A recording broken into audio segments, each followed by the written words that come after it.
Hey, this is Murray from Team Take Massive Action, and I'm taking massive action with another series, a video in my series of my 90-day challenge. And as usual, I'm doing this while driving, optimizing my time. I'm a man with little time, so I've got to multitask when possible and be very efficient. This video is going to explain how life is like the semiconductor manufacturing industry and how your business is like the semiconductor manufacturing industry. Let me explain that. My first objective here, besides the learning of that content, is not to get killed while driving and it's raining. So, and I'm picking up Indian food. Ha! How about that? So anyway, the semiconductor manufacturing business, of which I've been immersed in for the last 20 years, is fascinating stuff. If you're an engineer in that industry, you're gonna cringe at my description of it, because I'm gonna describe it like a 90-year-old grandmother, so that the general public can understand it. And also because that's the level that I understood. I'm a finance guy, not an engineer. So everything is made at the sub-micron level. It's like microscopic size components we're dealing with. So you start with, it's a very machine-intensive industry, and you start with a piece of raw silicon, what they call it, which is like a CD. It's like a big CD, only it's made out of silicon, and there's nothing on it, just polished. And they start with that, and then they have these images. The circuitry that is on a semiconductor wafer is extremely complex, sub-micron level circuitry. So if you can imagine the fact that I need to turn on my defroster. Hang on a minute. If you can imagine, sorry for the camera jiggle, but this is real life. Take no prisoners. All right. If you can imagine like a map of Paris, and you know, make it at the sub-micron level, and all the roads are circuits and wires and, you know, connections. And if you increase the complexity of that by 1,000 times, you might have something like an integrated circuit. So it's a complex little device that's microscopic in size, and they put multiple. They make a negative photographic image of this circuitry. It's actually layers, right? There's a whole bunch of layers, and each layer is a different level of circuitry performing different things. And when they stack them all together, it makes this thing function. And how they do it is they coat the raw silicon with a chemical that recognizes a photographic image, and they blast an image of the grid of the circuitry onto the silicon, where it's captured on in this material that catches an image. And then they run it through some chemical processes, extremely complex and highly detailed submicron stuff, and they wash away where the image was and keep what, you know, it's like a reverse image, and they keep what they didn't want, and then they go through another process and put chemicals in those spaces, and then they go back and do it again and do another layer and stack it up, and basically they're folding in metal circuitry and various diodes and resistors and capacitors at the submicron level by spreading chemicals and things over this wafer. And there's a whole bunch of little chips on the wafer, so each chip has its own die, what they call a die. And when they're done with the wafer, they cut it up, and then they put the little chips that come out of the wafer. So a wafer is like a big CD, big DVD, and then they cut. Once they go through all these chemical processes and come out with a finished wafer, which takes about 6 weeks in cycle time. It's a highly complex process, and wafers, you know, cost between, depending on the size of the wafer, they can be $800 up to $2,000 plus for just one wafer. Then they cut it up, and you get these little die, and then the die go into a plastic thing that has legs on it that goes onto a circuit board. That's what you are familiar with, those things. So why am I telling you all this? In most businesses, when you are, let's say you're making a computer, all the parts you buy a bunch of parts, and then you put the computer together in some factory, right?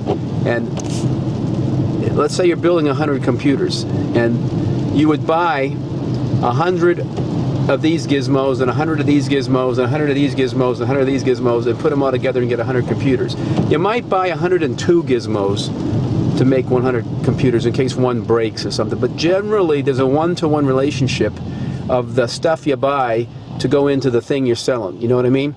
The semiconductor industry is completely different because we have this concept of yield loss, and it's unique to semiconductors and maybe a few other industries like fabric, you know, or paper making and stuff like that. But what happens is that this is a highly chemically intensive process, and as you go through each step, and then after you cut it and it goes through further steps at the die level, there is natural, what we call yield loss at each level, meaning the parts you start out with are never what you end up with. You may start with 1,000, and just the nature of how complex the process is, the parts, and through each step they get tested.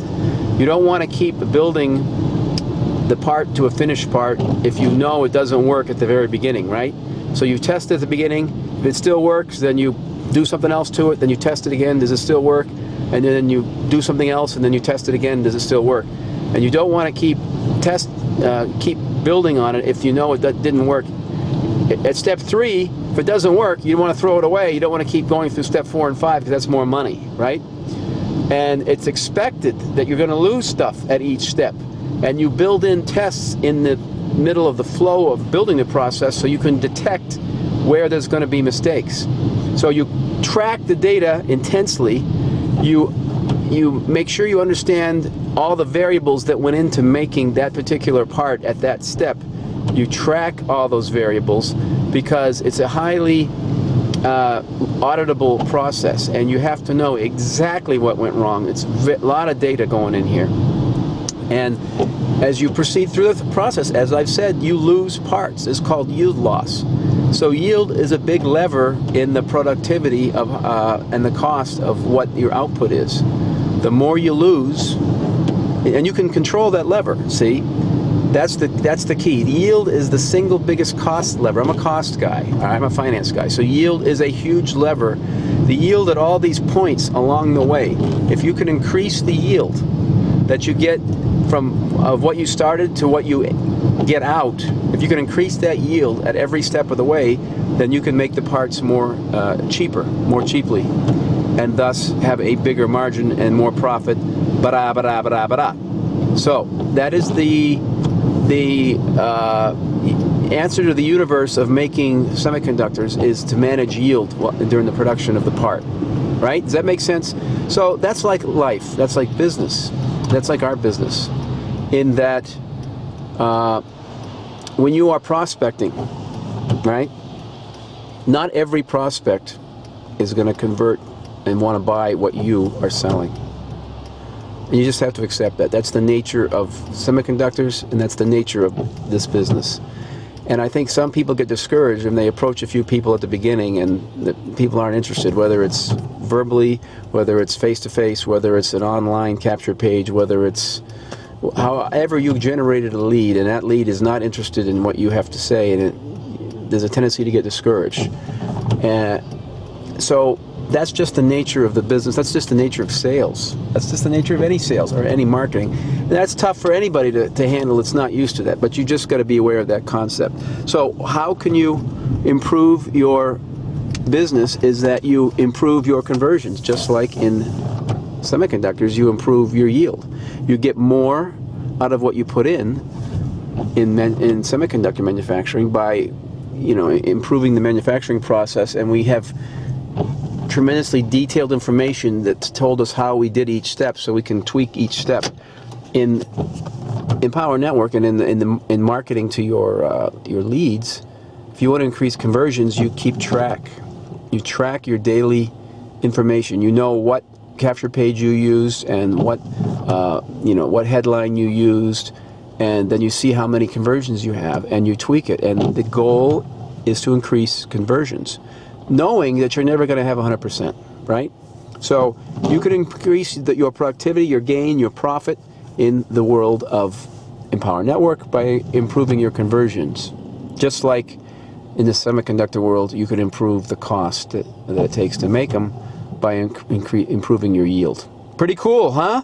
Life is like a semiconductor, huh? Also called integrated circuits, also called a few other things. Computer chips is kind of a generic term. Most of the people in my company wouldn't call it that, but to the average person, that's what it is. And they go into more than just computers. They go into everything. In your car, there's probably... And in fact, the electronics in your car is increasing at all times. And what is the electronics? Computer chips, parts that we make. So, quick lesson in semiconductor industry and how it's like life. So don't expect to get 100% conversions, but track the information, track the data, use good tracking metrics, and constantly tweak and constantly test variations to see what works the most. And that'll improve your conversions. This is Dr. Murray signing off with another 90-day challenge. If you thought this was a good video, please leave your comments below. Let's have an interactive conversation going here. I want to get to know you, and I want to convert you. Take action now. Make a decision to be converted. We'll see you in the next video.